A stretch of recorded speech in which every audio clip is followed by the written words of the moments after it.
Hello, everyone. Welcome back to the GSMC Basketball Podcast, brought to you by the GSMC Sports Network. As always, I'm your host, Mayor Fatemi. We got a packed show lined up for you guys today. We're going to start off the show talking about the Final Four this past weekend. Florida taking down Auburn, and the spectacular game between Houston and Duke. We're going to recap everything that happened in both of those games. And moving to the second segment, actually, we're going to give a little preview for the championship game on Monday night. From there, we're going to switch gears to the professional level, talk about the Los Angeles Lakers taking down the Oklahoma City Thunder Sunday night or Sunday afternoon. And we're going to get into everything about the Lakers. If the Lakers face the Thunder, how some matchups, how they could give the Thunder some problems, and everything about that in general. From there, we're going to look at the rest of the Western Conference in our fourth segment, give a full broad view of everything that's going on in that conference because it is just a wild, wild west over there. So we're going to get into all of that. And then to finish it off for my fifth segment, we're going to talk a little bit about the Houston Rockets and how they're looking like a absolute dark horse this year in the Western Conference. How they might be one of the teams that could win it all this season. And we're going to talk a little bit about that as well. As always, before I get any farther into the show, I'd like to remind you guys to please like and subscribe for more GSMC Sports Network content. Also, we get a number of questions from viewers that come in during the show. So to ensure that your question gets read on air, ask to use the tips and donations link at gsmcpodcast.net for your questions. This puts your question at the top of the list so that I see it, and it really helps out the show. Again, the link is gsmcpodcast.net for all your questions and comments. But getting right into our first segment here, recapping the Final Four. What an unbelievable slate of games we had on Saturday night. I mean, just flat out unbelievable for both sides. To start off the night, we had Florida versus Auburn. Florida ended up taking this one 79-73, but it was nothing short of a battle between both sides. Walter Clayton led the game with 34 points, and his impact was felt on the offensive end, and he was a problem all night long. From shooting threes off his back, specifically in the second half, shooting threes off his back foot, passing the ball around, just being an absolute unbelievable facilitator, and just truly being the Walter Clayton that we've seen him be all tournament long. The guy that we think is going to be a top 10 draft choice in this year's NBA draft if he declares. He's been nothing short of spectacular. And if you ask me, I personally think Walter Clayton is if I can compare him to anybody in the league right now, I'd probably compare him to a Stephen Curry.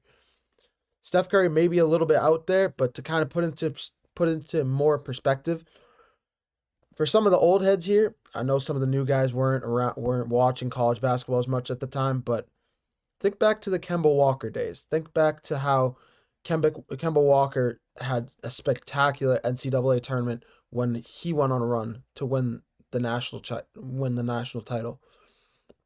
How he was shooting, how he was passing, he was just poised and leading that team to a national championship. That's what Walter Clayton is doing with the Florida Gators this year, and he's been doing it all year long, and specifically in the tournament, he's been nothing short of spectacular. But while I do want to give Walter Clayton in Florida a lot of credit in this game,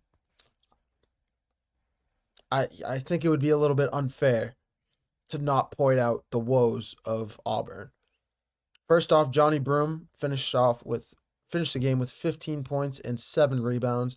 It was the only game in this postseason, in this tournament, that he did not have a double-double. That had a great deal to do with Thomas Haug and Alex Condon for the Gators being monsters on the interior, grabbing boards. flat out were not letting Broom touch the ball. And when he touched the ball in the interior, it was just unbelievable defense. Really. They were just doubling him in the paint, and there was nothing Broom could do. But Auburn led this game. While Broom did not have the greatest game, they led this game in the first half. Through the first half, going into halftime, they were up 45-38. They were also up with about 8 minutes to go. They were up by, I think it was about 5 to 7 points. They held a lead going into the late stages of this game. And it was really Walter Clayton's 3-point shooting. It was the Florida Gators turning it up on the rebounding the ball unbelievably, turning it up on the defensive side of the ball. And flat out, I feel bad saying it, but it's the truth. Auburn's offense just fizzled out. They looked like they had no composure on the offensive end of the ball in the last 2 minutes of the game. It looked like they couldn't get a ball in the basket, from double dribbles to stupid travel, or not stupid, but not unprofessional, but just not untypical, like not things that we typically see from an Auburn team that's just poised and very, very forward allocated and very led by Johnny Broom. Like I said, just very organized. I don't know what else to say. It was just little mistakes that you don't really see at this stage in the tournament. And yeah, the best was, like I said, the travels, the double dribbles, silly fouls. They just lost their composure to close the game, and they just looked. It's the only way I can describe it. They lost their composure. There's a word I'm thinking of. I just can't remember it right now. It's on the tip of my tongue. But it's okay. Basically, yeah, they just look very uncomposed, and they look like they just couldn't get it done. They just could not get a ball in the basket. They could not get a bucket when it mattered most, and they just sold. They really did sell the game, unfortunately, on the offensive end of the ball. On the defensive end, they tried their best to keep up with Florida, but Florida is one of those teams that when they get hot, when they get their offensive rhythm, they're just borderline impossible to beat. Especially with Walter Clayton, the way he was shooting to close this game. He was flat out clutch is the only word that comes to mind for him. But switching gears to the other game, this is arguably the game of the tournament. Houston versus Duke, 2 number 1 seeds, just like Florida and Auburn, but 2 powerhouse schools. Houston's been here for the last few years. Duke's been here multiple times with Coach K, but for first timer with Coach Sear, well, we didn't know what was going to happen with a youngster in Cooper Flagg, a youngster in Con Knipple. What was going to happen when this team faced a defense like Houston, a well-seasoned coach like Kelvin Sampson? What was going to happen? And we found out. Duke led this game pretty much from the beginning all the way to about the last minute of the game. Last minute of the game. They dominated this game on both ends of the ball. They were rebounding. Cooper Flagg was playing unbelievably. Con Knipple dropping 16 points. Cooper Flagg, like I said, with 27 points. But the star of this game was L.J. Cryer. Before halftime, when the team needed an offensive spark, he knocked down 2 threes to close the half. It didn't look like a whole lot, but those 2 threes were crucial. Coming out of the half break, the first offensive possession for Houston, he knocks down a 3. Emmanuel Sharp shooting and making timely threes.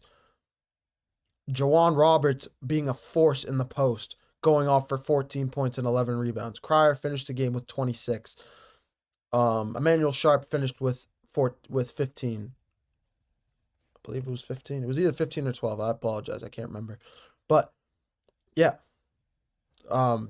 Duke had this game. This game was in their back pocket with a 6-point lead with less than 40 seconds to go. Cooper Flagg drives into the paint against Juwan Roberts, misses the layup, and then it's Cryer going the other way. Quick pass to Sharp. That's the first three to get knocked down. And then the rest is history from there. The biggest question mark for this game going into the game was how Cooper Flagg was going to respond to a defense like Houston's.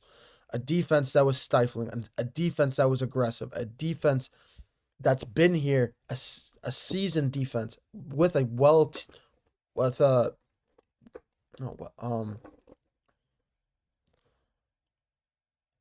just an experienced coach. Sorry, I couldn't remember that word. Experienced coach in Kelvin Sampson that's been here, that's coached multiple top defenses to the national tournament, not NCAA tournament, to the Final Four before. This year, Houston finished with the top-ranked defense in the country. So it's not really a shock that they pulled this off, but at the same time, it's unfortunate because a lot of people were. It's unfortunate for Cooper Flagg because as a up-and-coming freshman, as an up-and-coming player who's on pace to be the number one choice in the draft, in this upcoming draft, if he declares for it in Con-Knipple, this team had all the pieces. They just couldn't get it done in the closing moments. And this is the fourth time when Cooper Flagg had the ball in his hands to close a game. He had the ball in his hands against Kentucky. He had the ball in his hands against Clemson. And he had the ball in his hands tonight against Houston. There was a fourth. For some reason, it's slipping my mind right now. But all three of those times that I just rattled off, Cooper Flagg had the ball in his hands, had an opportunity to win the game, and he just was not able to close. And that is going to be the question mark looming over Cooper Flagg's head going into the draft. It's not his fault, but at the same time, it's four opportunities that were all missed. And it's just unfortunate to see. Cooper Flagg is still a young player. He's still growing as a person. He will still grow as a basketball player on the court. By no means is this the end-all be-all for him. But it is a knock on him. And it's going to be something that he's going to need to respond and shut down when he joins the NBA, when he enters the NBA. Because it's going to be a question mark looming over his head. So it's just going to be one of those weaknesses that he's going to have to grow and reverse. Just prove the doubters wrong, pretty much. It's just going to be one of those demons looming over him. But I'm going to take a short break. When we come back, we're going to take a look at like I said, Houston won. On the other side, it was Florida. Florida meets Houston on Monday night. We're going to preview that game, give you guys everything you need to know about that. And yeah, I'm going to take a short break, and we're going to take care of all of that when I come back. Give me 2 seconds. I feel like I'm losing my mind. Is everybody in the world blind? Please, Lord, give me a sign, a sign. I feel like I'm losing my mind. Is everybody in the world blind? Please, Lord, give me a sign, a sign.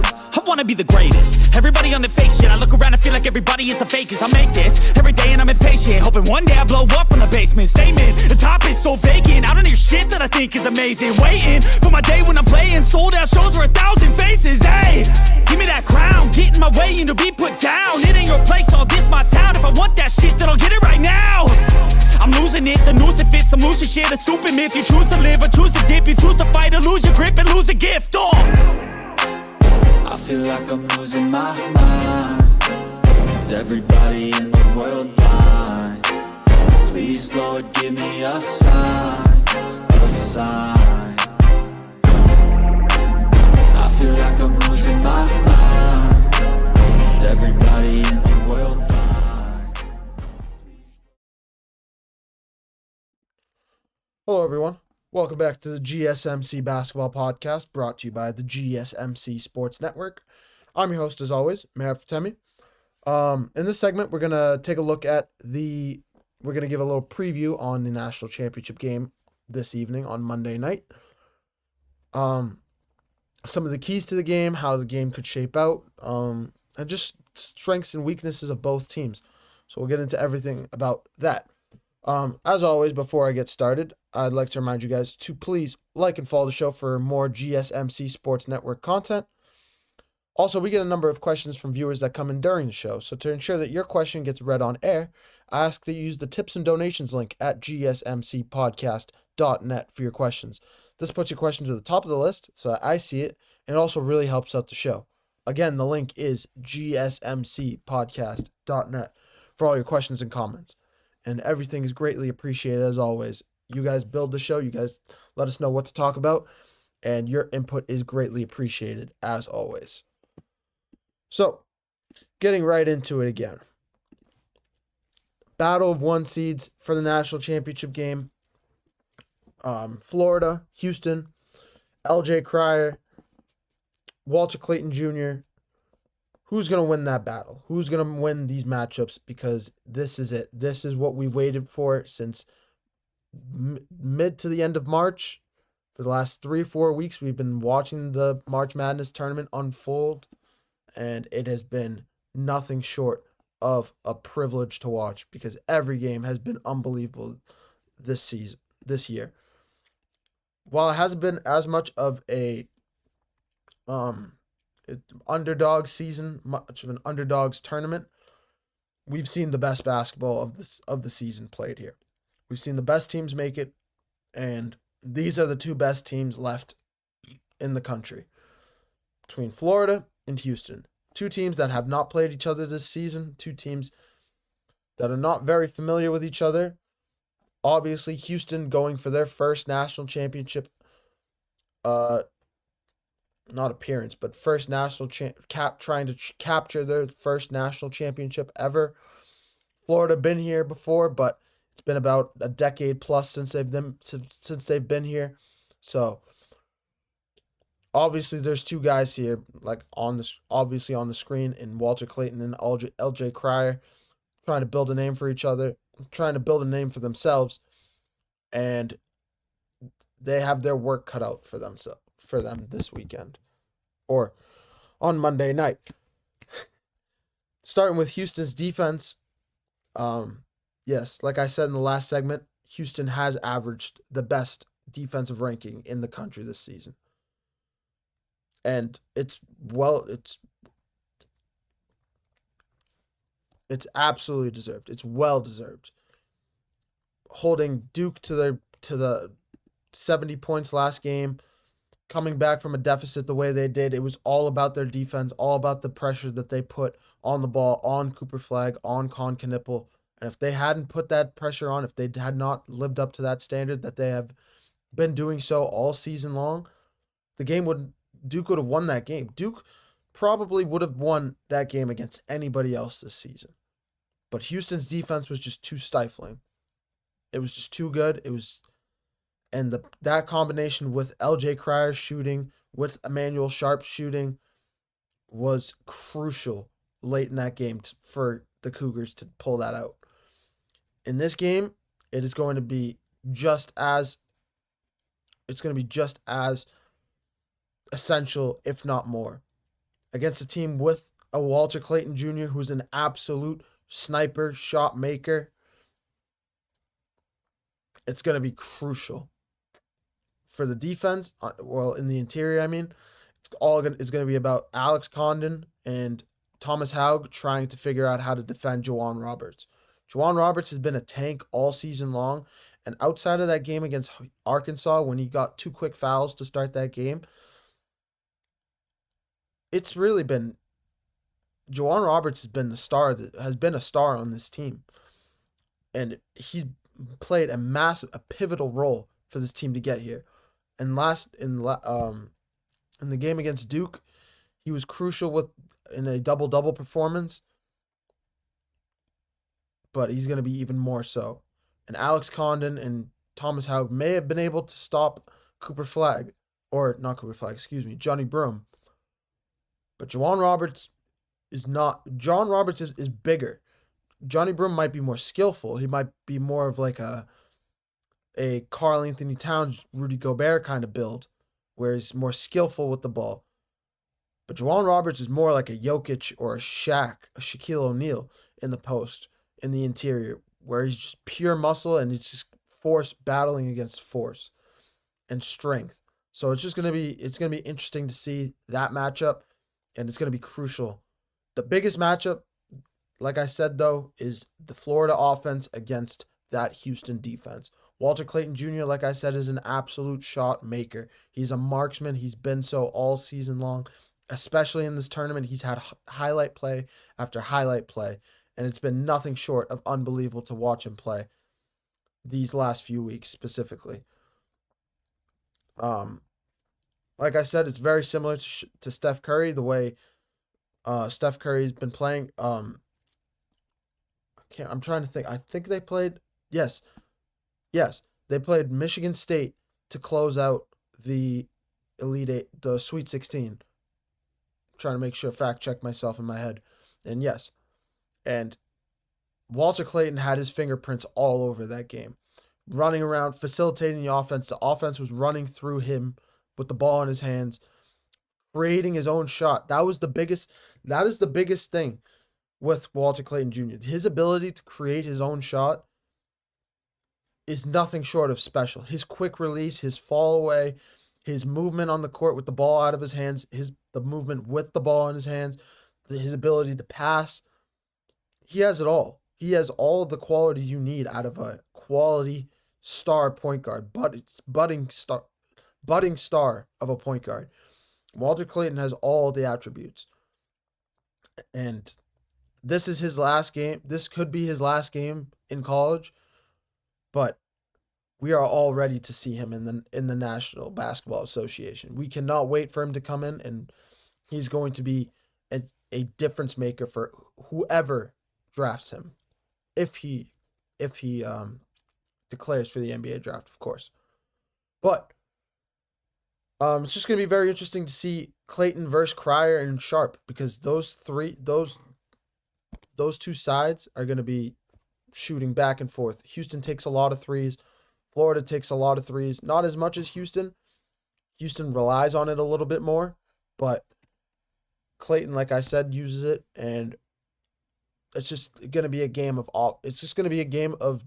offense versus defense for both sides, specifically Florida versus Houston. A key X factor, like I mentioned, Alex Condon, 6'11", averaging about 10.5 points this season, 7 rebounds. His versatility and presence is going to be massive this game against the Juwan Roberts of the world, like I mentioned. And it's just going to be, he needs to figure out a way to limit offensive rebounds for Houston. Offensive rebounds for either team are going to be crucial in this game. Extra opportunities are opportunities for shots, extra opportunities for points, extra opportunities to get to the free throw line, all of which are momentum breakers, momentum starters, can spark an offense. And that's what Houston did to Duke. So it's going to be interesting to see how Houston's able to limit that, a strength that they have, how they're going to battle against a team with a similar strength. I personally don't know. I don't know if Houston has seen a team like Florida this year. They are still in a packed conference but like this is another level. This is just another level completely for both sides. My prediction, I say it's going to be an absolute not a meltdown of a game, but it's going to be a wire-to-wire game. It is going to be a spectacular finish. That is why I'm personally hyping it up a lot, because it is going to be a game like that. It is going to be a spectacular game of forces on both sides of the ball, battling against each other, and it's going to be a game of willpower. It's going to, honestly, if Houston's defense is able to suffocate Florida's offense like they did to Duke, to close out that game and Houston's offense gets going, it's over. I think Houston takes this game if that happens. And if that happens, it could be a 5 to 10 point game. 5 to 10 point finish in favor of Houston. But if Florida can keep it close, if Florida can keep Walter Clayton's shot working, if Walter Clayton can get his shot going, if they can stop Juwan Roberts on the offensive glass, if they can get offensive boards of their own, this game starts tipping a little bit closer and we get more of a 50-50 kind of matchup. But as of right now, on paper, it looks like Houston is going to take this game by about 3 to 6 points, I'd say. And I'd say the final score is probably going to be 78-75 to finish the game. But we'll see what ends up happening. Houston's recent performance is enough for me to say I think this tournament is a tournament of momentum. We've seen it with Cinderella stories, and Houston has had the momentum on the defensive end of the ball all season long, all tournament long. They have not stopped. They have not given us a second to doubt them. So it's just going to be interesting to see how these two sides clash in an offensive-defensive style. A team with opposite styles, just putting it all out there. But I'm going to take one more short break. When we come back, we're going to switch over from the collegiate side over to the professional side of the sport, to the NBA. We're going to cover everything about the Western Conference, how the Western Conference is shaping up at the moment, and get into everything about that. So I'm going to take a short break, and we'll be right back to talk NBA basketball. Be right back, guys. Looking for your daily fix of sports talk without having to pay for it? GSMC Sports Network is available on YouTube. Just search GSMC Sports Network. Get your fix of daily sports talk shows on YouTube, absolutely free. NFL, college football, NBA, MLB, MMA, UFC, fantasy football, and so much more. GSMC Sports Network has shows running all day long, with new sports shows starting every 2 hours. Just like on your favorite cable sports channel, except GSMC Sports Network is absolutely free. Just search GSMC Sports Network on YouTube to catch one of your new favorite shows, like the GSMC College Football Podcast, Chip Shot Football Podcast, Hoops and Heels Women's Sports Podcast, GSMC Basketball Podcast, and so many more. Check it out for yourself. GSMC Sports Network, now available on YouTube absolutely free. Search GSMC Sports Network on YouTube right now.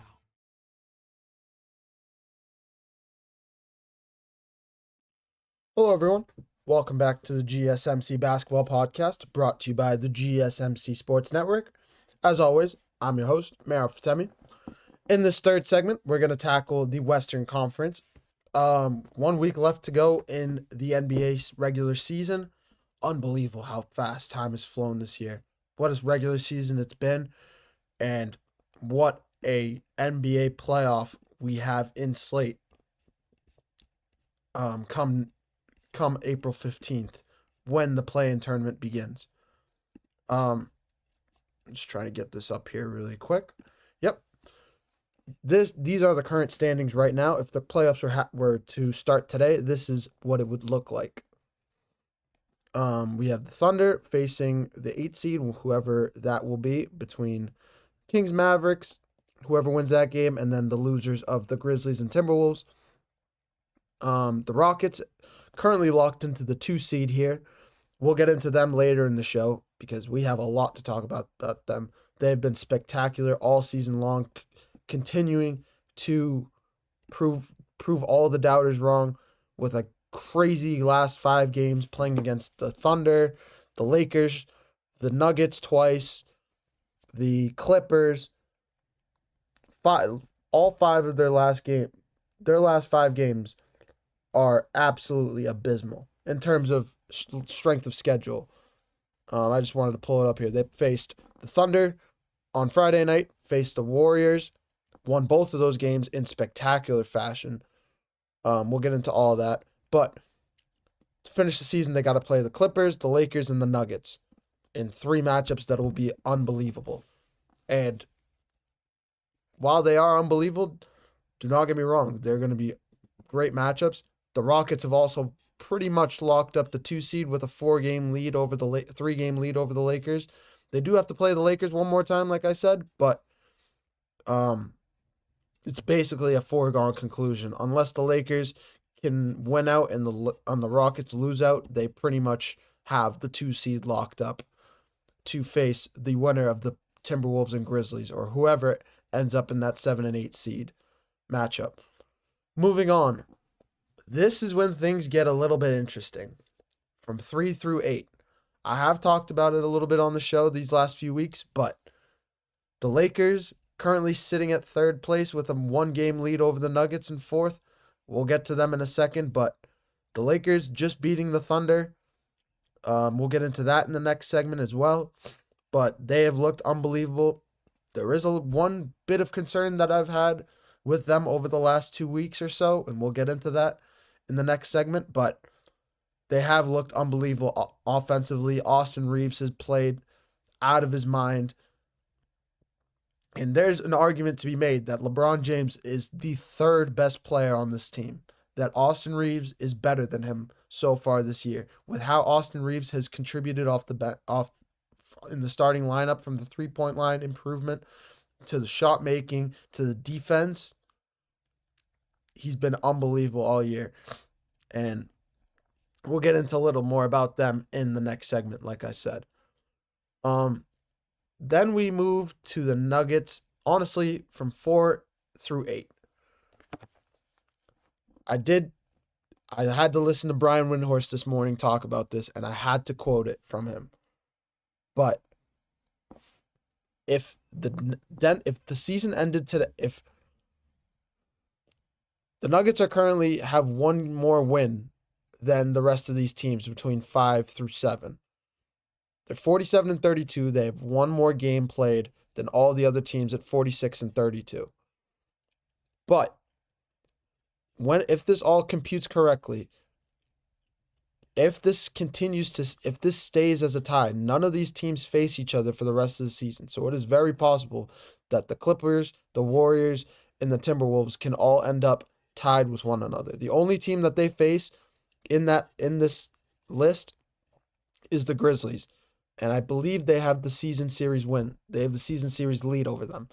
But if all these 3 teams win out for the rest of their season, we are looking at the Denver Nuggets falling from the 4 seed down to the 7 seed. And the Grizzlies taking over the Nuggets spot. Timberwolves are obviously 4-0 over the Nuggets this season, 6-0 since game 5 of the NBA playoffs last year, when Denver had a 3-2 lead over them.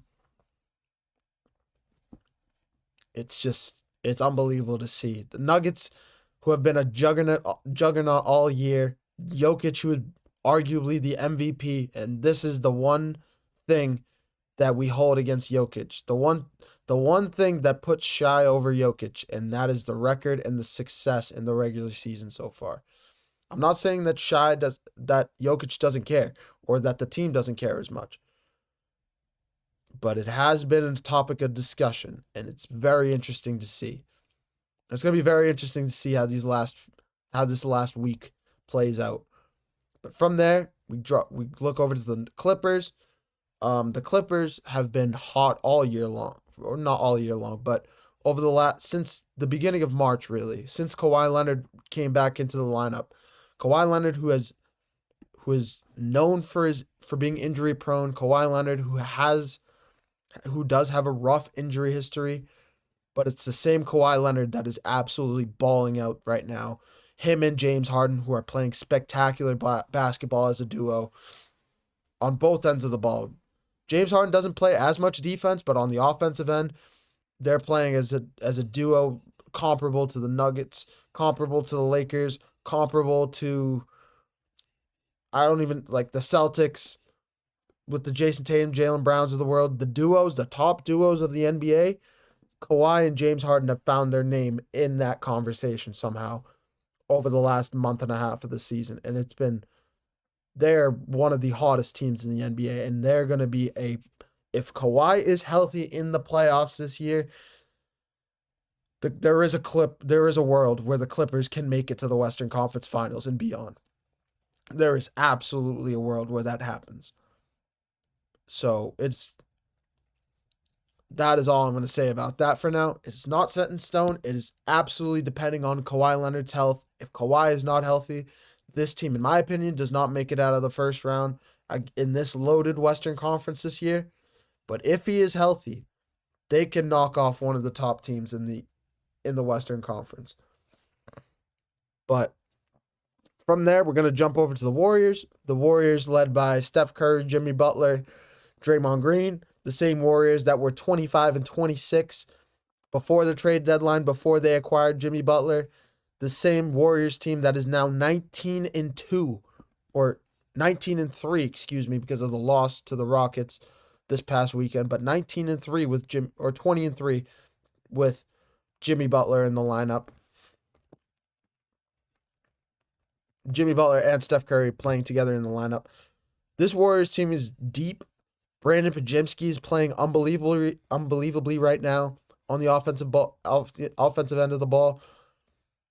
We haven't seen as much Jimmy Butler offensively as we'd like, but at the same time, how much do we really need from Jimmy Butler? That is what it comes down to, really. Jimmy Butler is spectacular, but we all know that he's just Jimmy Butler until the playoffs hit, and then he becomes playoff Jimmy. Well, we'll see how that plays out. We didn't see him last year due to an injury, but we've seen him heating up these last few games, and he'll be ready for the playoffs. We know he will. He knows he will. He'll be there. He'll be ready. Him and Steph Curry are going to be an absolute tandem to be reckoned with in this Western Conference. But jumping over to the 7th seed in the Timberwolves, like I said, if they win, regardless of what the Nuggets or the Clippers do, and the Warriors do, if they win out, Frank, they're the 4th seed in the Western Conference. Plain and simple. It's unbelievable, but that's the fact. A team that has been kind of discombobulated all season long, haven't been able to figure out the chemistry between Julius Randle and Anthony Edwards until the last few games of the season. But now that they have, it's all a matter of time, really. And they have been figuring it out these last few weeks. So they're going to be a team to be reckoned with as well. Whether they face the Rockets, or they can jump up into that 4 seed to face the Clippers or the Lakers in that first round matchup. Whoever they face, be careful, be aware. I feel like I'm saying this about everyone. That's why I'm saying the Western Conference is so loaded. But that's really my 1 through 7 here. The Grizzlies, I'm still a little bit iffy on the Grizzlies right now. They do still have to play the Timberwolves. They have to play the Nuggets. They have to play the Warriors, I believe. They also have to play the Warriors. I forget exactly. But a team that's just fired their head coach 2 weeks ago, a team with John Morant who has had, once again, off-the-court issues, on-the-court issues that are causing off-the-court issues. I don't want to just shrug my shoulders, but at the same time, it's just like they're going up against some of the top teams in the NBA right now. It's just unfortunate that they're all in the same conference. It's not evened out as much as they'd like, but this is the cards that they've been dealt. They've fallen from the 2 seed to the 8 seed in less than a month, which is just all that needs to be said about that. But that's the situation they're in. They're going to have to prove themselves to the NBA world, really. I don't think I'm the only one with this take, just because of how they clip their head coach with from the knees. It just throws off the whole team because the coach is such a vital part to the team, to the NBA in general. The head coach is such a vital piece. We'll get into that when we talk about the Houston Rockets and Ime Udoka, how he's been such a vital piece in growing that culture. but Taylor Jenkins fills the same role. So it's all connected, really. But yeah, that's how the Western Conference is shaping out to be unbelievable. We have 1 week left, and then it is all bets are off. When the playoffs start, it is all bets are off for every team in this conference, and it's going to be This is going to be one of the best Western Conference playoffs we've seen in years. With how loaded it is, just gonna rattle off some names here. Thunder, the 1 seed, they have the MVP in Shai Gilgeous-Alexander. The Rockets in the 2 seed, there are a bunch of young guys coached by a well-seasoned veteran coach in Ime Udoka, who brought the Boston Celtics to the finals in his first year, who was coached with Greg Popovich, who's grown in the Greg Popovich pedigree. That's the Houston Rockets, and we'll get into more about them. The Lakers with LeBron and Luka and Austin Reeves. The Nuggets with Nikola Jokic and Jamal Murray. The Clippers with Kawhi Leonard and James Harden. The Warriors with Jimmy Butler and Steph Curry. The Timberwolves with Anthony Edwards and Julius Randle. The Grizzlies even with John Morant and Jaren Jackson Jr. Every team has at least 2 guys who can get it done. 2 legit star players. And it's something that we haven't really seen, at least not to this depth. This maybe a top 4, top 5 we've seen like that, but not top 8. This is the deepest conference that I have at least ever seen. And it's just all the better because every game, every team, whether you're an 8 seed or a 1 seed, anybody can be taken out in these playoffs. But I'm going to take a short break. We're going to talk about the Lakers in our next segment. We're going to talk about their game against the Oklahoma City Thunder. Spectacular game, by the way. Take a short break, talk about that, talk about how the Lakers could be an issue for the Thunder come playoff time and everything about that. I'm going to take a short break, and we're going to discuss some Lakers basketball when I get back.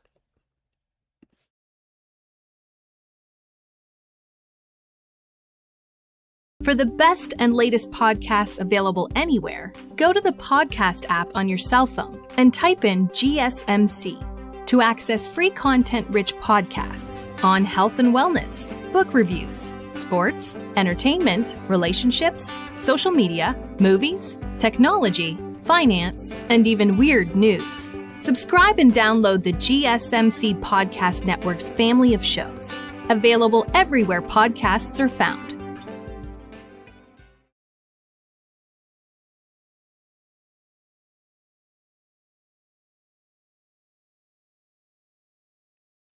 Hello, everyone. Welcome back to the GSMC Basketball Podcast, brought to you by the GSMC Sports Network. I apologize for that little entertainment stunt I just pulled.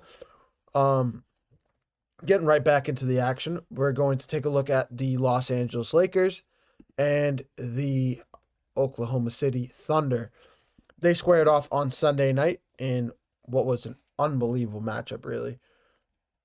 The best way to really explain this one is outside of the game against Denver about 3 weeks ago now, when Luka Doncic really showed up and started showcasing his shot making, kind of reminding us as NBA fans of his play as a Dallas Maverick at the point guard position, as a shot maker in general, all of that. This was the first game outside of that we've seen shot maker Luka Doncic show up. Here's the thing with OKC. OKC thought it was a great idea to scheme up a defense where they would throw their big man at Luka Doncic. They would use the pick and roll that Luka loves to use with LeBron or Rui Hachimura or Jackson Hayes, to kind of switch them off with a smaller defender on the outside. They kind of, instead of letting that small defender be out there, they instantly switched with one of the taller guys, like a Chet Holmgren, a Lou Dort, a Isaiah Hartenstein. And Luka Doncic ate whoever was guarding him. It didn't matter who was guarding him. He ate them for lunch from the outside, specifically from three-point range, knocking down threes in that first half like an absolute well-oiled machine. He was a big reason why the Lakers won this game. But yeah, you gotta give a lot of credit to Luka Doncic, finishing with 30 points, shooting 5 of 11 from 3-point range. Probably one of his better shooting performances as a Los Angeles Laker. It's the one thing that we've really noted. One of the biggest things that we haven't seen from Luka since he joined Los Angeles was that shot. He just wasn't shooting the ball well. He was shooting in the mid 40% range from the field, about even less from 3-point range. But in this game, he really showed out, shooting 45% from 3, 55% from the field, 7 rebounds, 6 assists. He was everywhere. He did it all. That he was crucial in that game, but the other two players, neither named LeBron James, were Dorian Finney-Smith and Gabe Vincent.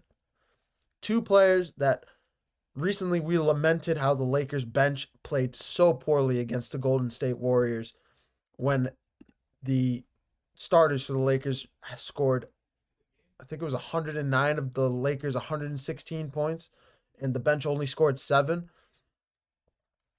Dorian Finney-Smith and Vincent in this game alone combined for 26 points, and they're a big reason why they won this game, shooting pretty well from outside, letting the ball flow through the Lakers' big three in LeBron, Reeves, and Luka, but also being an option on the outside on the perimeter as a kick-out option. That was the biggest thing that the Lakers were missing from their bench, their shot making key threes when they're wide, just making your open threes when you're open. That was the biggest thing that the Lakers were missing. And they kind of proved that they can do that in this game. Also, Austin Reeves pitched in another 20 points. LeBron with 19 points, 7 assists in this game. They both had a lot to do with the Lakers' win, but I think the two key components of this game were both Luka Doncic and those two bench pieces that I mentioned in Dorian Finney-Smith and Gabe Vincent. Three players that were key in the Lakers' 126-99 win. Another interesting thing that happened in this game, first of all, it's the Thunder's I don't know if they've done this so far this year, but Lakers winning or Thunder dropping back-to-back games now this weekend. First to the Houston Rockets, losing by 14 points, I believe. I think it was 125-111 in that game on Friday.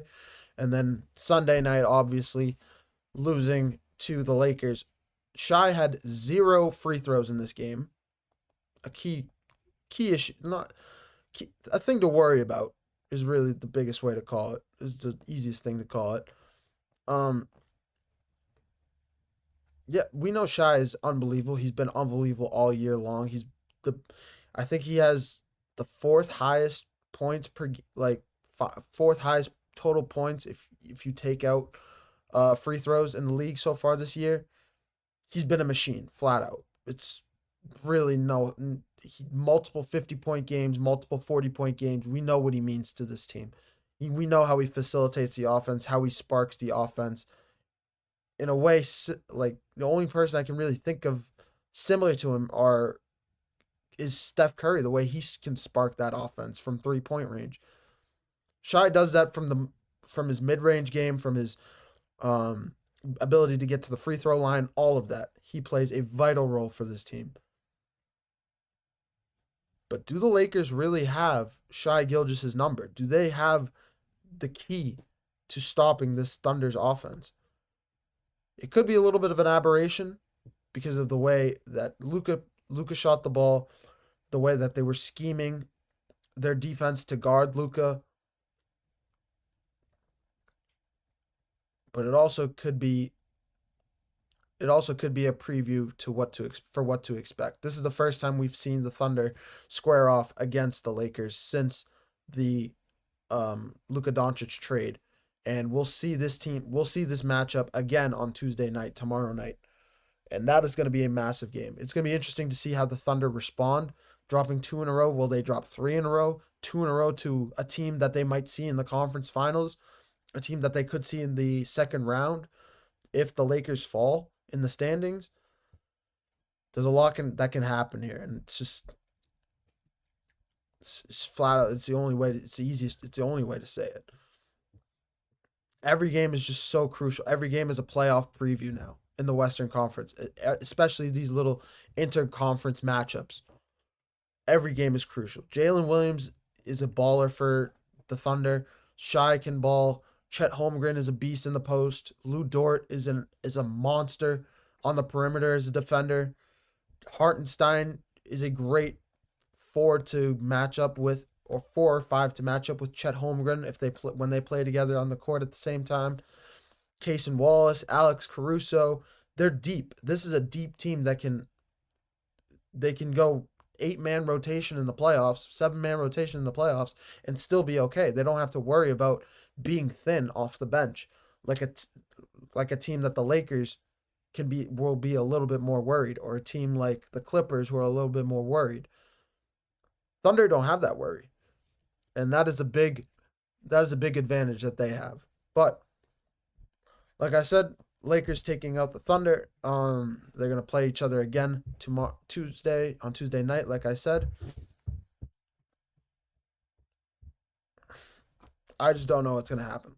I think the Thunder are gonna come out and they're gonna have a response to what the Lakers threw at them on Sunday. But this is almost like a mini series. You don't really see back-to-back opponents, the same opponent on back-to-back days in your games in your schedule.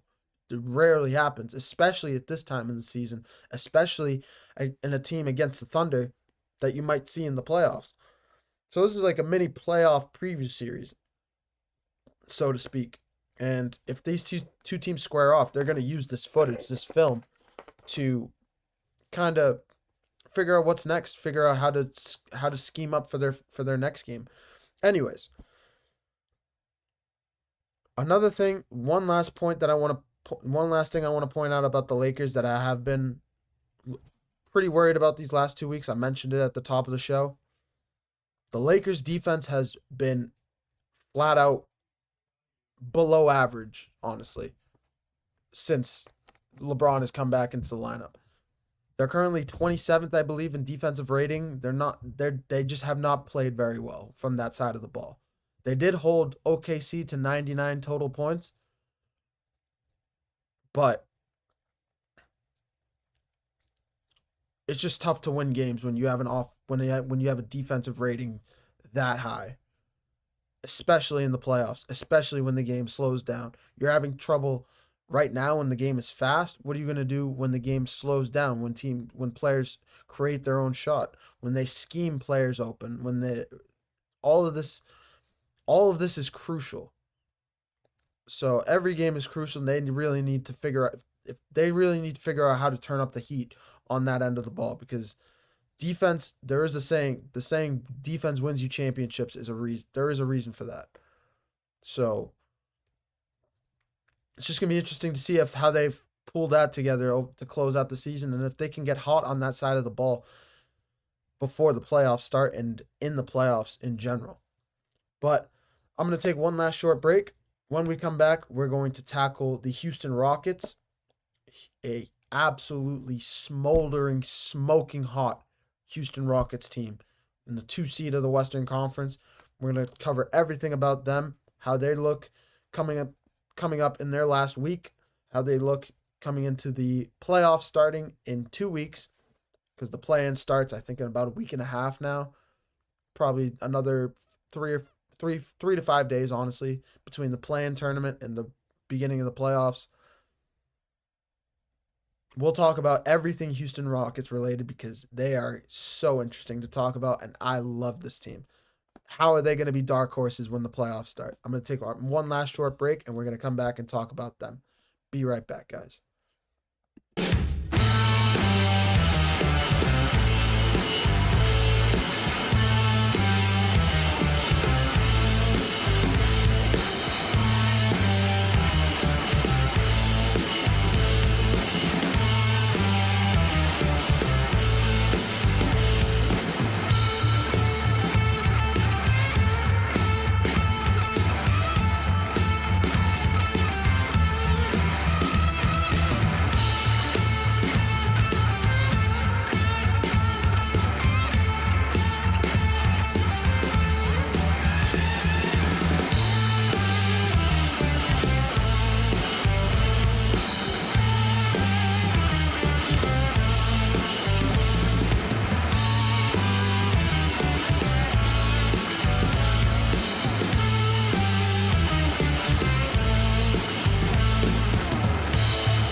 Hello, ladies and gentlemen. Welcome back to the GSMC Basketball Podcast, brought to you by the GSMC Sports Network.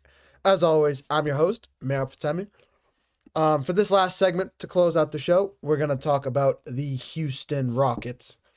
A Houston Rockets team that continues to exceed our expectations. A Houston Rockets team that we did not expect anything out of this season. I apologize for the image. But this team, led by Jalen Green, Fred VanVleet, Amen Thompson, led by Ime Udoka as their head coach. He has a lot to do with all of this. We're going to get into everything about this team. This is one of the best teams. This is one of my favorite teams to talk about right now in the Western Conference because of how good this team is. Truly how good this team is. Getting right into it, we're going to start on the defensive side of the ball. Defense, led by Amen Thompson, one of the best perimeter defenders, arguably a defensive player of the year candidate this year, can honestly do anything that you need, but specifically on the defensive end of the ball, can guard the 1 through 5 positions. He's the leader of this defensive unit. Off the bench, you also have Dylan Brooks, he does have a big mouth. Do not get me wrong. He does talk a lot. We all remember when he poked the bear in LeBron James 2 years ago in the playoffs, and that was a whole fiasco. That was one of the biggest reasons why the Memphis Grizzlies wanted to move him, because of his, let's just say, vocabulary. But a Houston Rockets team that's really exceeded all of our expectations. Amen Thompson, like I mentioned, on the defensive end of the ball. Dylan Brooks can guard as well. He can't really guard the 4 through 5. Amen Thompson is tall. That's one of the biggest reasons. He's tall and he's big. He's bigger. He is stronger than he gets credit for, really. He can guard the power forward position. He reminds me a lot of a younger, taller version of Draymond Green, really, on that side of the ball. He's a lot younger than Draymond, and I think he needs a little bit more experience to really reach that defensive player of the year favorite or like award winner. Right now, he's easily a top 10. Top 10's a little disrespectful. Probably top 7 defender in the league right now. But yeah, Amen Thompson is a beast, and he's been a beast all season long. Jumping over to the head coaching position, Ime Udoka has a lot to do with how this team has played this year. Last year, they were a good team last year. They weren't. I personally made a bet with a couple of my buddies, outside of basketball. Excuse me. This is a little bit outside in terms of extracurriculars, but I did make a bet with them that after Ime Udoka left Boston and was hired by Houston, I thought that first year they were going to go to the playoffs. It seems I was a year short. But I knew what I saw from Ime Udoka when he was in Boston. Growing up as a Celtics fan, seeing him in Boston, the way he played, coached that team, was able to bring the Celtics to the finals, a thing that even Brad Stevens was not able to do with that team for 8 years. 8 years? 7 years, excuse me. From 2015 to 2022. Might have been 14. I don't remember exactly. But in 2022, when Ime Udoka got hired, I didn't know how good he was. I knew he was from the Greg Popovich pedigree. He was from that tree. He was under Greg Popovich for a number of years. He was there. He landed there after they won their last championship with Tim Duncan, but he was there in the Kawhi Leonard years when they faced off against Golden State, and he was there for about 4 years or so. It's very similar to the Eric Spoelstra under Pat Riley situation, but Eric Spoelstra didn't take over, or Ime Udoka didn't take over the Spurs after Greg Popovich went up to the GM position or retired. He went off to another team, a team in the Boston Celtics that had all the expectations on them, a Boston Celtics team that had really, in a way, they had been underwhelming. They had not reached exactly how good, they had not reached their ceiling. They knew a Celtics team that had made 3 or 4 conference finals appearances, but was never able to make it to the NBA finals. And Ime was able to do that in his first year after the team had been taken out in 5 games by the Brooklyn Nets in 2021. He was able to take that team to the NBA finals. That is just Boston. That is just Boston. Houston is a whole other beast. A team that had lost James Harden in 21. He leaves Houston in 21. Jalen Green comes in. There's another player there. I can't remember exactly. I know they had Kevin Porter Jr. They had another dude. They had Alperen Sengun was growing as a player, but they had not. They were still at the bottom. They were in the bottom half of the league. They hadn't made the playoffs since the James Harden years, and that was the biggest thing that was eluding them. Jabari Smith Jr. is the name I was thinking of. I apologize for that. But yeah, a team that was not really knocking on the door, a team that had just a bunch of young talent, needed really a culture. They had the guys to make a culture, but they didn't have the leader. They didn't have the guy that could galvanize the troops, a guy that could galvanize that locker room and make that the group of, they're just a bunch of, it's like when you have a room full of, I want to say probably Dobermans. If you have a room full of Dobermans, like 10, 12 Dobermans with no leader in that room, no like alpha figure. It's just a bunch of guys that are just moving around together, fighting each other, and just discombobulated in a way. An organization without a leader. That's what the Houston Rockets were, with a bunch of young cats, a bunch of young guys that had just not, they just didn't have a guy that could bring it out of them, bring their best potential out of them. And that's what Ime Udoka is. He's a leader. He's an alpha. He's a guy that can do that for you, that can grow a culture. He's very Pat Riley-esque. He's very Greg Popovich. He's one of these. He's like an elite coach, but he's only been around for about 3 years.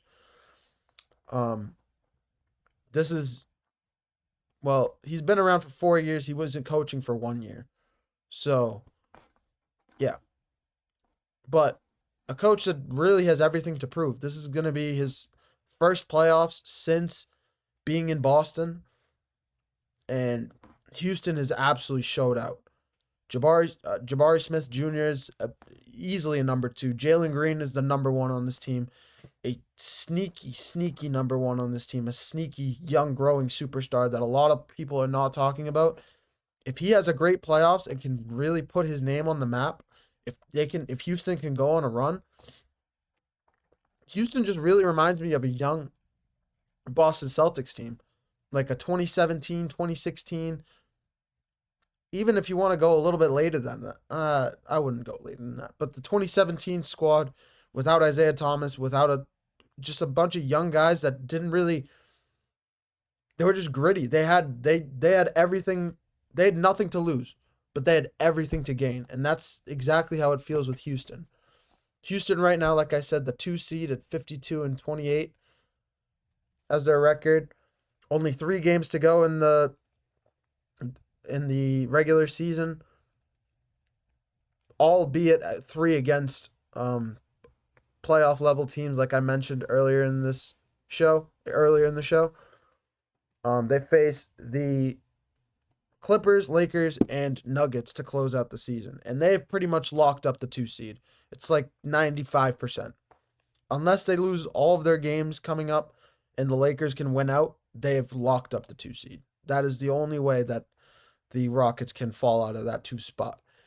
And if you had asked me this even like last week, last Wednesday, if you had asked me this 5 days ago, I would not have thought that the Rockets were going to hold the 2 seed with their schedule, facing the Thunder, facing the Warriors, one of the hottest teams in the NBA right now, the Lakers, the Clippers, the Nuggets. But they've gone out and beat the number 1 team in the West, in the league, with the best record in the league. They've beaten the hottest team since the trade deadline. And now they're about to go into the Clippers arena on the road again and go into the Clippers arena and try to do the same thing against one of the other hottest teams in the league. With Kawhi Leonard, who's just coming back healthy, arguably a top 5 player in the league when healthy, the Clippers can get it done. But the Rockets are competing with these teams. They're beating these teams. It's just unbelievable as a young group to see a young core that's performing at this level. They look like the next team. They're probably 1 or 2 pieces. They're like a legit scorer away. If they can keep their core and can get a legit scorer on this team that can, like a Luka Doncic-esque player. I know there's rumors of Kevin Durant. I don't know how keen I am on Kevin Durant going to this team, just because Kevin Durant has not had the best last 4 years coming off major injury in 2019.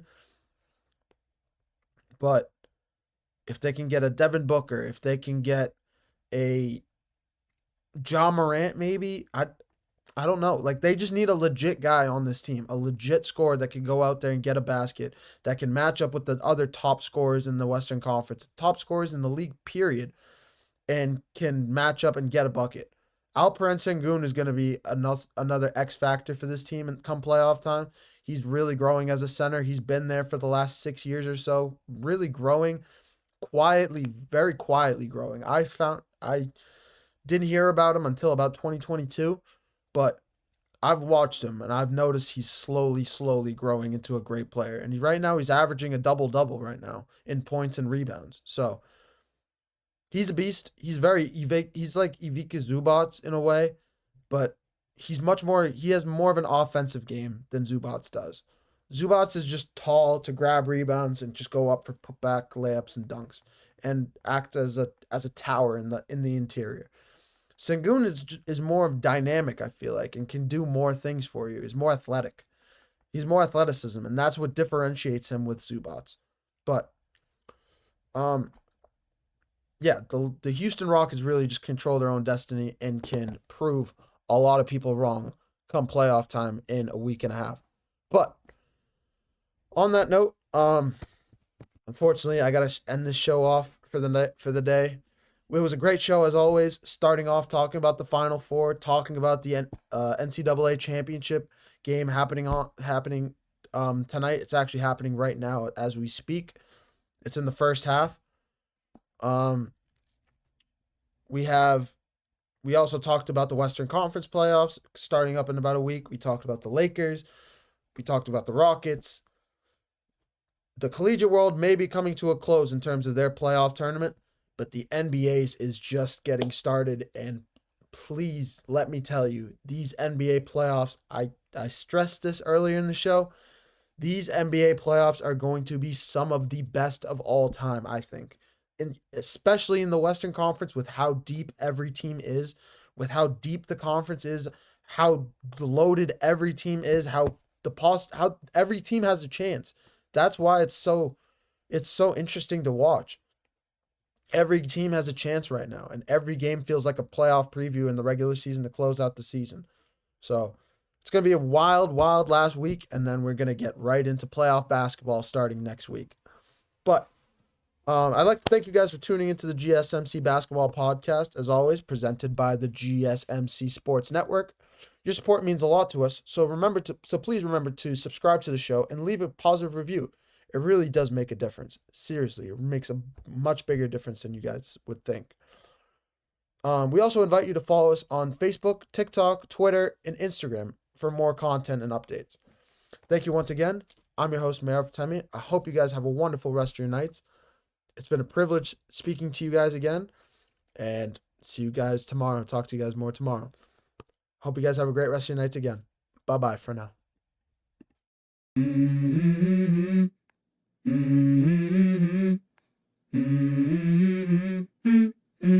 Let's go. I wake up to a little bit of drool on my pillow, feel like it's gonna be a bad day. Yeah, I'm tired of shit, and the coffee ain't hit yet. Damn, ain't that great. I don't wanna go to